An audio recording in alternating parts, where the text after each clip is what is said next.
7. Os irmãos vão acompanhar assentados reverentemente a leitura a partir do verso de número 3. Nós vamos continuar a nossa série de estudos sobre o ministério de Jesus. Lucas, capítulo 17, a partir do verso de número 3. Acautelai-vos.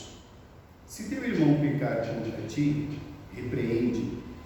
Se ele se arrepender, perdoa-lhe. Se por 7 vezes no dia pecar contra ti, e 7 vezes vier ter contigo dizendo, estou arrependido, perdoa-lhe. Então disseram os apóstolos ao Senhor, aumenta-nos a fé. Respondeu-lhes o Senhor, se tiverdes fé como um grão de mostarda, direis a esta amoreira, arranca-te e transplanta-te no mar, e ela vos obedecerá. Qual de vós, tendo um servo ocupado na lavoura em guardar o gado, lhe dirá quando ele voltar do campo, vem já e põe-te à mesa, e que antes não lhe diga, prepara-me a ceia, cinge-te e serve-me, enquanto eu como e bebo, depois comerás tu e beberás. Porventura terá de agradecer ao servo, porque este fez o que lhe havia ordenado? Assim também vós, depois de haveres feito quanto vos foi ordenado, dizei, somos servos inúteis, porque fizemos apenas o que devíamos fazer. Que Deus nos abençoe, irmãos, em nome de Jesus. Amém. Hoje é a 43ª mensagem sobre o tema o ministério de Jesus. A cada semana nós estamos dentro do Evangelho de Lucas, estudando uma pequena porção, lendo-a e aprendendo sobre ela. O Senhor Jesus agora vai falar sobre um tema importantíssimo para ensinar aos seus discípulos. Ele vai falar sobre o perdão, e é sobre esse o tema que nós vamos trabalhar na noite de hoje. Caminhos do perdão. Esse é o tema da nossa reflexão. Caminhos do perdão. Os judeus tinham uma forma diferente de ver a questão da falta de uns para com os outros. Eles entendiam que todos nós precisávamos de perdão na época. Eles tinham esse entendimento. Entretanto, para eles, o perdão deveria ter uma contabilidade. Ou seja, a pessoa faltosa deveria ter um limite para poder ser perdoada. Era esse o entendimento entre eles. Só que quem muito fazia isso era quem mais precisava de perdão, porque cada vez que pensava assim, já estava cometendo um pecado. Uma outra oportunidade, o Senhor Jesus Cristo, quando questionado sobre perdão, ele disse, não somente 7 vezes devemos perdoar, mas 70 vezes 7. Ora, o resultado dessa equação é igual a 490 vezes de perdão. Jesus Cristo não quis dizer isso. Leve uma cadernetinha com você ou uma calculadora e para cada pessoa você vai anotando. Quando chegar em 490, acabou o limite de perdão dela. Quando chegar em 491, aquela pessoa não mais terá perdão. Não é nada disso que o Senhor Jesus Cristo está ensinando. Quando Jesus Cristo estava falando sobre o perdão, naquela ocasião, ele está ampliando a questão da visão e da compreensão do perdão. Ele está dizendo que o perdão é ilimitado. E isso tem tudo a ver com o texto que aqui ele está citando. O contexto desse texto, irmãos, é o mesmo contexto da semana passada. Jesus Cristo continua falando àqueles que lhe apontavam o dedo porque ele comia com pecadores. Então ele conta algumas parábolas, conta também a parábola do administrador infiel e depois ele vai falar sobre perdão. E observe muito bem a primeira expressão do verso de número 3. O Senhor Jesus Cristo usa a expressão acautelai-vos. O verbo está no imperativo, ou seja, é uma ordem. Ele está dizendo, tomem cuidado. Por que Jesus Cristo, antes de falar de perdão, ele fala, tomem cuidado? Porque ele vai tocar no assunto de perdão novamente. Ele conhece a compreensão dos judeus sobre o perdão. Ele sabe, ele conhece a lei judaica sobre o perdão. Ele conhece as tradições e a compreensão humana sobre o perdão. Por isso ele diz: tomem cuidado. Aí ele introduz o assunto do perdão. Quando o Senhor Jesus Cristo fala sobre o perdão, interessante isso, lá no verso de número 5, os discípulos dizem assim: Senhor, se é assim que a gente deve perdoar, aumenta-nos a fé. Interessante esse aspecto aqui. Os discípulos entendem que eles não estão nesse nível. Eles percebem que há um caminho longo para ser percorrido. Quando Jesus Cristo está dizendo: se tiverdes fé como um grão de mostarda, faça isso ou diga isso, isso acontecerá. Jesus Cristo está se referindo à capacidade de perdoar.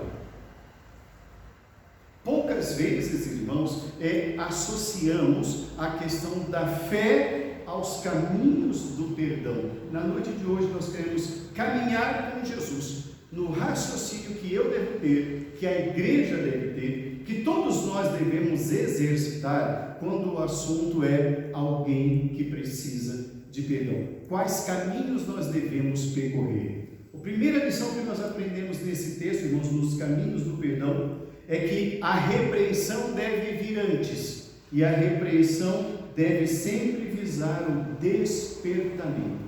Volte o seu olhar para o verso de número 3. O verso de número 3 diz assim: se teu irmão pecar contra ti, repreende-o. Se ele se arrepender, perdoa.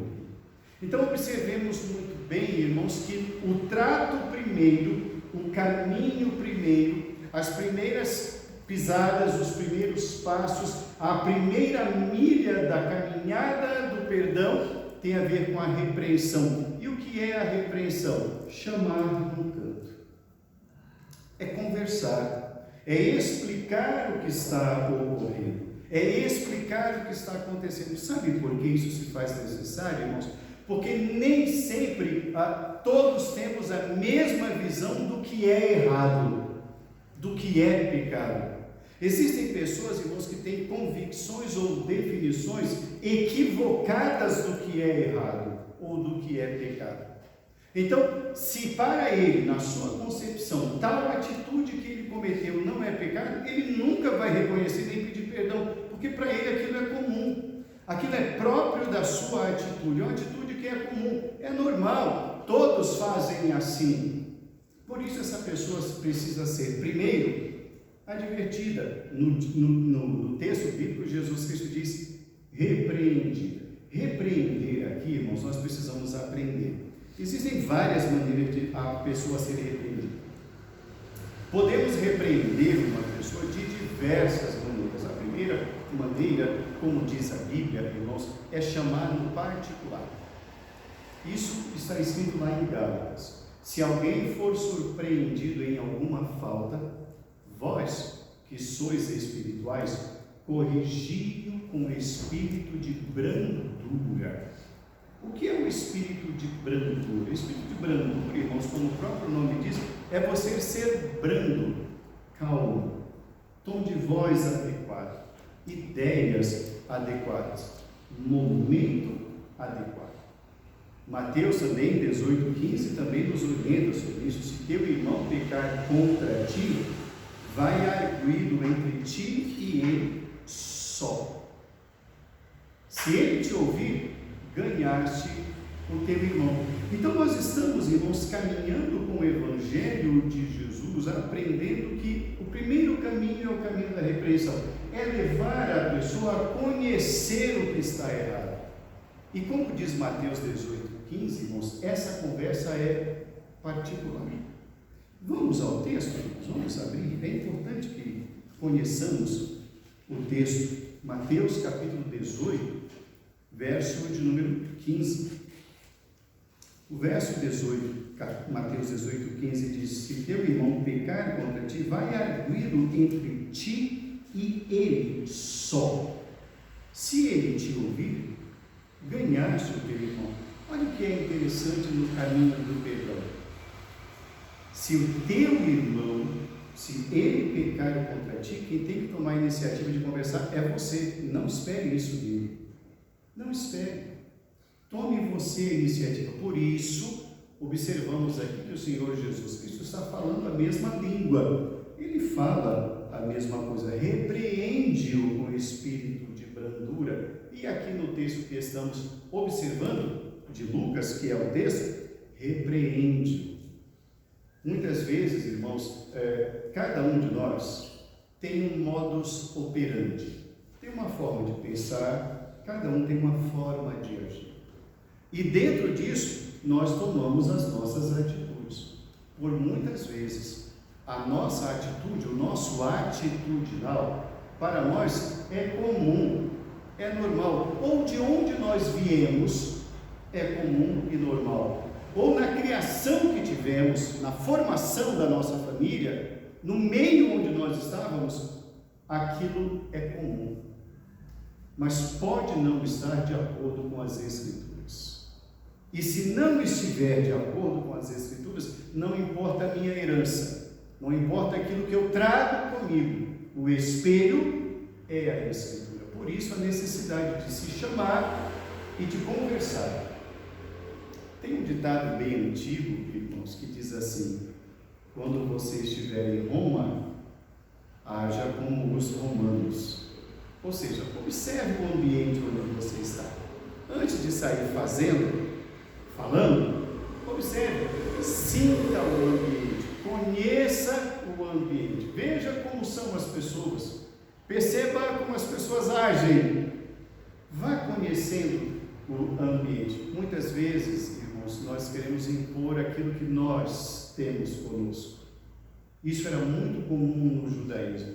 Os judeus impunham aos demais as suas normas. Por isso Jesus Cristo está dizendo: tomem cuidado, acautelai-vos, cautela, cuidado, atenção, repreenda, caminhos para o perdão, a repreensão que visa o despertamento, a pessoa perceber o que tem feito e o que tem falado. Esse é o primeiro passo no caminho do perdão. No caminho do perdão, nós aprendemos uma segunda lição aí. Nós aprendemos, irmãos, que o perdão sempre deve ser oferecido todas as vezes em que houver reconhecimento de perdão. O perdão sempre deve ser estendido todas as vezes em que houver reconhecimento de perdão. Volte o seu olhar para o verso de número 4. Se por 7 vezes no dia pecar contra ti, e 7 vezes vier ter contigo dizendo: estou arrependido, perdoa.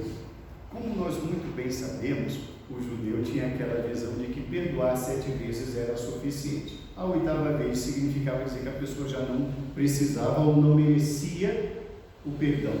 Jesus Cristo vai mostrando o Evangelho. E ele vai mostrando que o Evangelho é diferente de tudo aquilo que até então eles tinham conhecimento.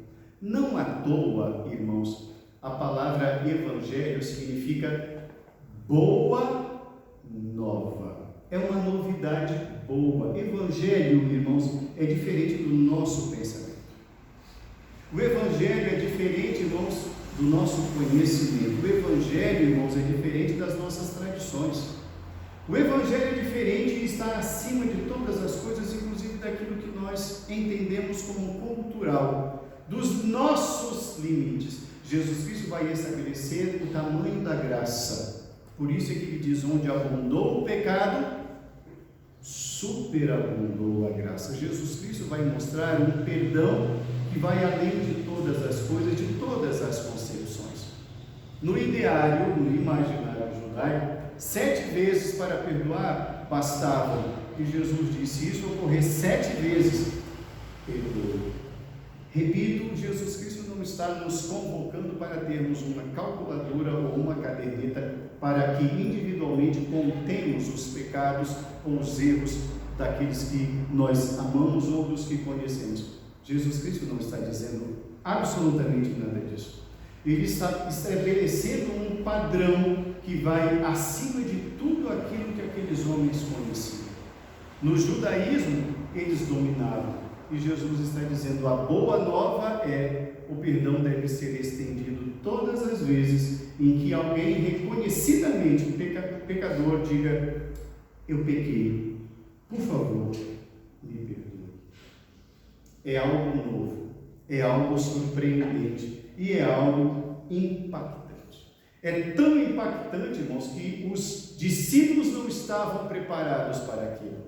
É tão impactante, irmãos, que não apenas os discípulos não estavam preparados para aquilo, mas como o judaísmo, a religião e a religiosidade não estavam preparados para isso.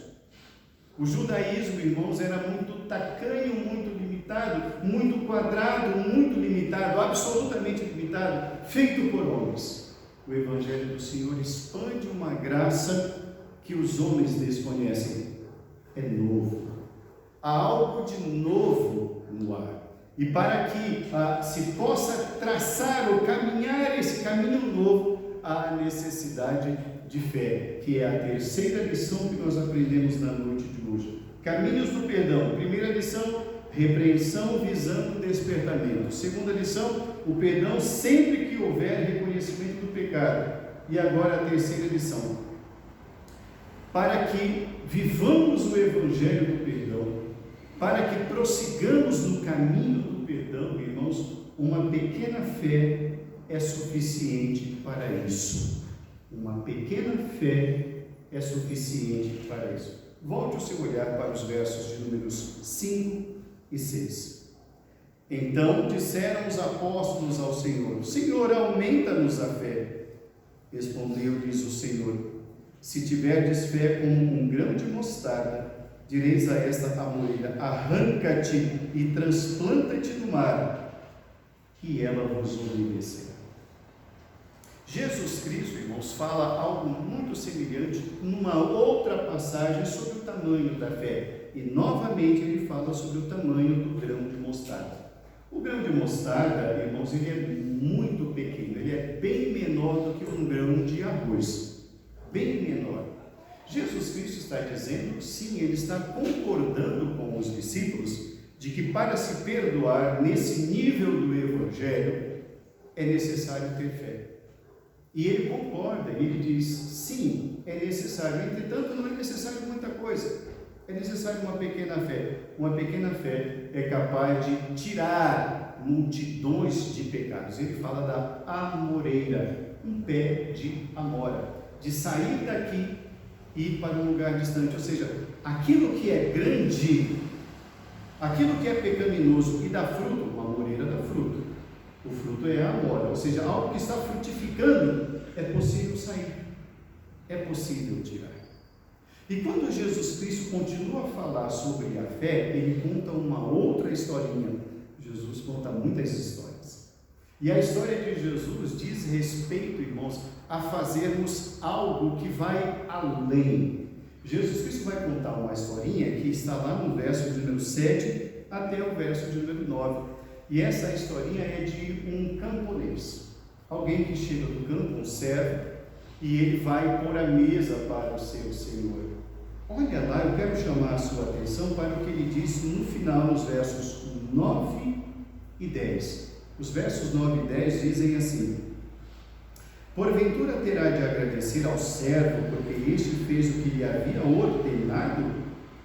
Assim também vós, depois de haverdes feito quanto vos foi ordenado, dizei: somos servos inúteis, porque fizemos apenas o que devíamos fazer. O que Jesus Cristo está dizendo está falando de perdão, ele está falando de perdoar, ele está falando de fé, fé para perdoar. Quando ele conta a história, ele está dizendo: gente, perdoar é ordinário, não é extraordinário. Nunca pense que perdoar alguém é algo extraordinário. Nunca nós devemos pensar, diz Jesus, que perdoar alguém é fazer algo grandioso. Jesus Cristo está dizendo: não, você está fazendo o que deve ser feito. Por que bater palmas? Por que bater no ombrinho dizendo, olha que bom que você é? Não. Ele está dizendo, isso é nosso dever. Por isso ele começa dizendo, acautelai-vos. Tomem cuidado, perdoem. Se nós não conseguirmos, irmãos, perdoar aqueles que nos têm ofendido, nós também não temos perdão da parte de Deus, diz o Senhor Jesus. Então, para que obtenhamos o perdão de Deus para os nossos próprios pecados, nós devemos também estender esse mesmo perdão pleno, completo, perfeito e total aos que nos devem. Se retemos esse perdão, se não perdoamos, se continuamos a remoer isso, essa história o tempo todo, significa dizer, irmãos, que de Deus não recebemos perdão. Nós pedimos perdão a Deus, mas nós não somos perdoados. Isso é palavras de Jesus, não são as palavras do reverendo Elton. São as palavras do Senhor Jesus. Se nós não perdoamos aos homens as suas faltas, diz o Senhor, tampouco o vosso Pai Celeste vos perdoará. Precisamos, irmãos, obedecer àquilo que o Senhor Jesus Cristo está dizendo. Isso é um dever. Concluindo a nossa reflexão na noite de hoje, irmãos, os caminhos do perdão nunca foram fáceis. Nunca. Se observarmos, irmãos, desde o Velho Testamento, toda a história e até o sacrifício de Jesus, para que nós obtivéssemos o perdão de Deus, nós vamos observar que toda a jornada do perdão é uma caminhada árdua. Por quê? Porque o pecado ele é cruel, o pecado nos afasta de Deus. Então, no Velho Testamento, na antiga aliança, para que o homem tivesse o seu pecado perdoado, ou os seus pecados perdoados, um cordeiro deveria ser imolado. Sem derramamento de sangue, não há remissão de pecados. O perdão, um caminho difícil. O perdão, um caminho duro. Depois, no Novo Testamento, o próprio Cordeiro de Deus marchando para a cruz. Alguns dias atrás, nós comemoramos a chamada Semana Santa, o sacrifício de Cristo, a Páscoa. E aí nós nos lembramos do sofrimento do Senhor Jesus, o caminho do perdão. Toda aquela via crucis, todo o ministério do Senhor Jesus foi por conta do perdão de Deus para o pecado do homem. Irmãos, os caminhos do perdão são árduos, mas os frutos são doces. São doces porque você se livra daquilo. É uma história que fica no passado. A vida prossegue. A vida prossegue. É necessário, irmãos, caminhar essa jornada sempre. Estamos aprendendo na noite de hoje que os caminhos do perdão passam pela repreensão, uma conversa sincera, em particular, no reservado. Passa pelo espírito da brandura, do saber conversar, do saber expor, mas expor. Passa também pela prática do perdão sempre que houver arrependimento. Incontáveis vezes, várias vezes. E por fim, precisamos, irmãos, do exercício da fé para que isso se torne uma realidade. Uma pequena fé é suficiente para isso. Os discípulos observaram dizendo, Senhor, está difícil de perdoar. Aumenta-nos a fé. Que sirva para nós na noite de hoje, irmãos, essa observação dos discípulos. Senhor, aumenta-nos a fé. Todas as vezes em que nós nos colocarmos ou estivermos em uma situação em que for difícil o perdoar, o abraçar, o acolher, o estender o perdão, entenda, precisamos de mais fé. Neste momento, antes de perdoar, peça fé. Senhor, eu preciso de fé para poder perdoar a quem eu não estou conseguindo perdoar. E eu preciso perdoar. Caminhos do perdão. Que Deus nos abençoe, fortaleça a nossa fé, aumente a nossa fé para que jamais deixemos o caminho do perdão. Que Deus nos abençoe. Amém.